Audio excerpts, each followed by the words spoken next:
अस्सलाम वालेकुम class, welcome to Naeem's virtual academy. Last lecture में असां जेको आहे सो ग्लोब मैप ऐं जोग्राफी जे बारे में पढ़ियोसीं। त अॼु असां पढ़ंदासीं जोग्राफी या पाकिस्तान जे बारे में, उन फिज़िकल फीचर्स जे बारे में, पाकिस्तान जे फिज़िकल फीचर्स जे बारे में। त पाकिस्तान में जेको आहे सो पहाड़ कहिड़ा तरह आहिनि, उन्हनि पहाड़नि जूं हाईएस्ट पीक्स केतिरियूं आहिनि, उन्हनि पहाड़नि मां कहिड़ा पासिस जेको आहे सो क्रॉस थियनि था, ऐं उहे पासिस जेको आहे सो कहिड़े मुल्कनि खे या कहिड़े शहरनि खे पाण में कनेक्ट कनि था। ठीकु आहे। त फिज़िकल फीचर्स आहे पाकिस्तान में। पाकिस्तान जेको आहे सो फिज़िकल फीचर जे हिसाब सां चइनि कैटेगरीज़ में डिवाइड थियल आहे। हिकिड़ो माउंटेन्स, ॿियो डेज़र्ट्स, टियों प्लेटोज़ ऐं चोथों plains. Mountains, deserts, plateaus and plains. हाणे वरी माउंटेन्स फर्दर जेको आहे सो उन्हनि माउंटेन्स में पढ़ंदासीं त माउंटेन पासिस कहिड़ा आहिनि, उन्हनि जूं हाईएस्ट पीक्स कहिड़ियूं आहिनि। ठीकु आहे। ऐं माउंटेन्स खे वरी डिफरेंट कैटेगरीज़ में डिफरेंट माउंटेन्स आहिनि पाकिस्तान में, जंहिंमें असां पढ़ंदासीं कराकरम माउंटेन जे बारे में पढ़ंदासीं, हिंदुकुश माउंटेन जे बारे में पढ़ंदासीं, हिमालय माउंटेन जे बारे में पढ़ंदासीं, मार्गला हिल्स जे बारे में पढ़ंदासीं। ठीकु आहे। साल्ट रेंज जे बारे में पढ़ंदासीं, कोहे सफ़ेद जे बारे में पढ़ंदासीं, सुलेमान माउंटेन जे बारे में पढ़ंदासीं। ठीकु आहे। खीरथर जे बारे में पढ़ंदासीं ऐं कारूंजर जे बारे में पढ़ंदासीं। पर जेके तव्हां MCQs घणा ईंदा आहिनि उहे कराकरम, हिंदुकुश, हिमालय, ठीकु आहे, ऐं साल्ट रेंज जी हाईएस्ट पीक पुछंदा आहिनि, कोहे सफ़ेद जी हाईएस्ट पीक पुछंदा आहिनि, हिन जी हाईएस्ट पीक्स पुछंदा आहिनि ऐं हाइट पुछंदा आहिनि। ठीकु आहे। इन में वधीक डिटेल में असां कोन वेंदासीं, सिर्फ़ु असां पढ़ंदासीं MCQs इन मां कहिड़ा निकिरी सघनि था। ठीकु आहे।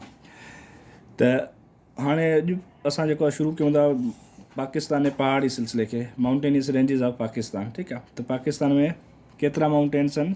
हिकिड़ो कराकरम आहे, हिंदुकुश आहे, हिमालय आहे, मर्गला हिल आहे, साल्ट रेंज आहे, कोहे सफ़ेद आहे, सुलेमान माउंटेन आहे, खीरथर माउंटेन आहे ऐं कारूंजर माउंटेन आहे। ठीकु आहे।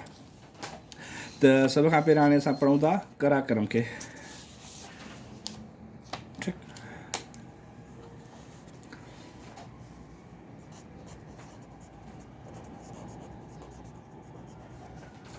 कराकरम माउंटेन।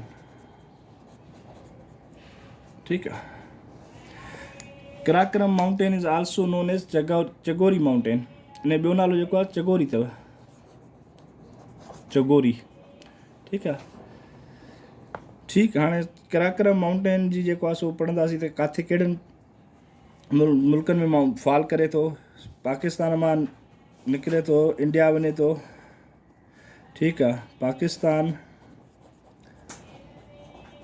ऐं जेको आहे सो चाइना। ठीकु आहे। इन्हनि टिनि मुल्कनि में जेको आहे रेंज, माउंटेन रेंज जेका वञे थी पाकिस्तान मां स्टार्ट थी, उनखे असां चवंदा आहियूं कराकरम माउंटेन्स। ठीकु आहे। या सिंपल इहो बि चई सघो था जेको आहे सो मेजर साउथ एशियन कंट्रीज़ में फॉल कंदो आहे कराकरम। ठीकु आहे। South Asian countries. ठीकु। हाणे कराकरम माउंटेन में असां ॾिसंदासीं त हाईएस्ट पीक कराकरम जी कहिड़ी आहे। कराकरम जी हाईएस्ट पीक जेका आहे, जेको MCQ ईंदो अथव, K2 अथव। ठीकु आहे। K2 is the highest peak of Karakoram mountain. ठीकु। MCQs में इहो ईंदो आहे, what is the highest peak of Karakoram mountain. Simple तव्हां चवंदो K2 is the highest peak of Karakoram mountain. ऐं what is the K2 is also known as, MCQ इहो बि अची सघे थो, K2 खे ॿियो नालो अथव गॉडविन आस्टन। Godwin Aston. ठीकु आहे। Godwin Aston is the second name of K2। ठीकु आहे। ऐं K2 जी हाइट केतिरी आहे? 8611 मीटर। ऐं माउंटेन्स जी हाइट फुटनि में कॾहिं बि कोन पुछंदो तव्हांखां, सदाईं तव्हां जेको जॾहिं पुछंदो मीटर्स में पुछंदो। ठीकु आहे। कराकरम माउंटेन जेको आहे इंडिया, चाइना ऐं पाकिस्तान में फॉल करे थो। ठीकु आहे। या सिंपल साउथ एशिया में फॉल करे थो। उनजी हाईएस्ट पीक जेका आहे पाकिस्तान में K2 आहे। ठीकु आहे। ऐं K2 पाकिस्तान जी हाईएस्ट पीक आहे, दुनिया जी ॿियो नंबर ते हाईएस्ट पीक अथव। ऐं जेको आहे K2 जो ॿियो नालो गॉडविन आस्टन आहे, ऐं उन जेको आहे सो हाइट 8611 मीटर अथव। ठीकु। ऐं हिन मां जेके तव्हांजे पाकिस्तान जा इंपॉर्टेंट ग्लेशियर्स आहिनि, तक़रीबन ग्लेशियर्स सभु K2 में आहिनि।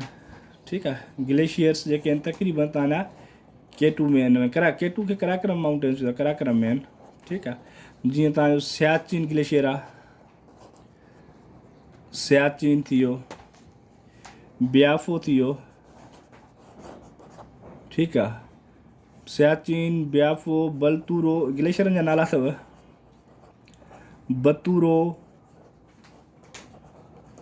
हिस्पर, पसू, ठीक है। ये इंपॉर्टेंट ग्लेशियर्स जेके आहिनि इहे तव्हांजे कराकरम रेंज में आहिनि, ठीक है। सब खां वॾो ग्लेशियर सियाचिन, ब्याफो, बतूरो, हिस्पर, पसू, ये इंपॉर्टेंट ग्लेशियर तव्हांजा पुछी सघे थो। सियाचिन ग्लेशियर कहिड़े माउंटेन रेंज में आहे, ब्याफो कहिड़े माउंटेन रेंज में आहे, हिस्पर कहिड़े माउंटेन रेंज में आहे, पसू कहिड़े माउंटेन रेंज में आहे। त इहे सभु तव्हांजा ग्लेशियर जेके आहिनि कराकरम माउंटेन्स में आहिनि, ठीक आहे। ऐं कराकरम माउंटेन्स में तव्हां जूं 5 एडियूं पीक्स आहिनि जेके 8000 ऑफ कराकरम चवंदा आहिनि, ठीक आहे, जंहिंजी हाइट जेका आहे 8000 मीटरनि खां वधीक आहे। उन्हनि में तव्हांजी हिकिड़ी अचे थी वञे गाशाबरम 1, गाशाबरम 1, गाशाबरम 2,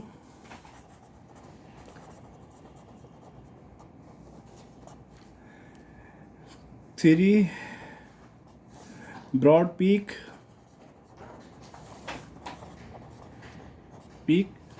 ऐं ॿियो ख़ुदि जेको आहे सो या K2, ठीकु आहे। इहे 5 अहिड़ियूं पीक्स आहिनि जिन खे 8000 ऑफ कराकरम चवंदा आहिनि, छो जो हिन जी जेका हाइट आहे उहा 8000 मीटरनि खां वधीक आहे, ठीकु। हाणे कराकरम माउंटेन में डिटेल में असां कोन वेंदासीं, सिंपल इहो साउथ एशिया कंट्रीज़ में फॉल कंदो आहे। इंडिया, पाकिस्तान ऐं चाइना में जेका माउंटेनियस रेंज जेको पाकिस्तान में ओरिजिनेट थी ऐं रन करे अॻिते चाइना, इंडिया वञे, पाकिस्तान वञे, उनखे तव्हां चवंदव जो कराकरम इहो माउंटेन चवंदा आहियूं।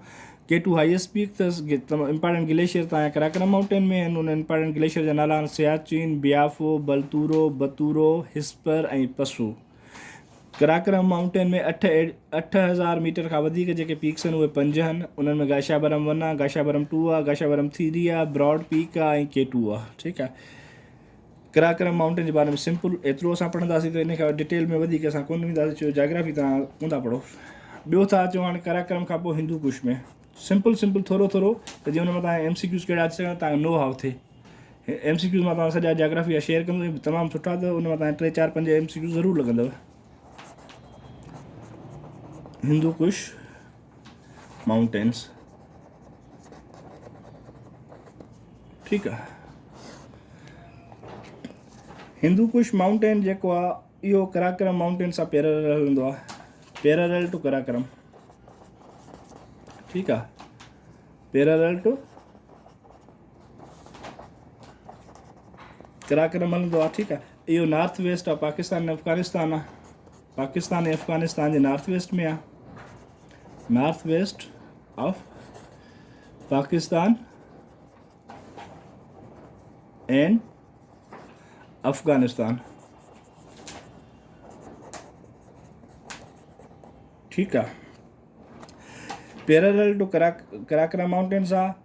पाकिस्तान ऐं अफ़गानिस्तान जो जेको आहे सो में ये माउंटेन रेंज अची थी वञे। पाकिस्तान में जेका स्टार्ट थिए थी उहा चित्राल खां थी थिए, ठीकु आहे।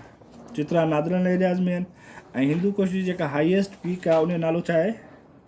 हाईएस्ट पीक जेका अथव उन जो नालो अथव त्रिशमीर, या त्रिशमीर, छा TRICHMIR। Tirichmir is the highest peak of Nanga Parbat mount, इहो हिंदू कुश माउंटेन, ठीकु आहे। ऐं त्रिशमीर जी जेका 7690 जेको आहे मीटर हाइट अथव, सिंपल 7690 मीटर त्रिशमीर जी हाइट आहे। हिंदू कुश छा आहे?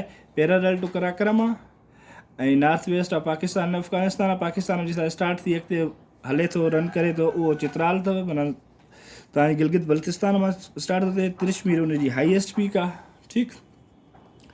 हिंदू कुश मां पुछंदो आहे त्रिशमीर किथे आहे? त्रिशमीर हिंदू कुश में आहे। त्रिशमीर जी हाइट केतिरी आहे? त्रिशमीर जी हाइट एतिरी आहे, ठीकु आहे। अने इंपॉर्टेंट पासिस निकिरंदा, और पासिस ते असां अलॻि पढ़ंदासीं। हिंदू कुश खां पोइ असां अचूं था हिमालय, कोहे हिमालयाज़, ठीकु आहे।